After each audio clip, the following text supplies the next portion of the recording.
下來繼續來看台南的仁德區公所，為着要推廣在地農業，特別舉辦挽霜水的活動，邀請到親子體驗採收、清潔、甲做成果汁的過程。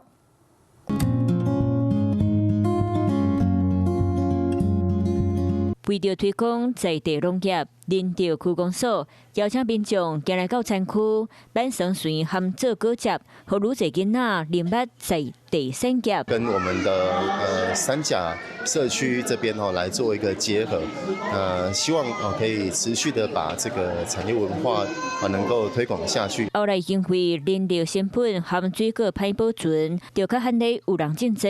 為着守護仁德的在地果市，仁德區公所含三甲社區發展協會成功將農產轉型做體驗經濟。第一次參加這個活動，對，想說他們沒有看過桑葚，也沒有吃過，對，所以想說帶他們來體驗看看不一樣的活動。參加挽霜水活動，讓民眾感覺新鮮個趣味。Hello， 我是雷亞，想要搶先掌握最及時的新聞資訊嗎？趕快訂閱、按讚、開啟小鈴鐺，鎖定華視新聞 YouTube 頻道。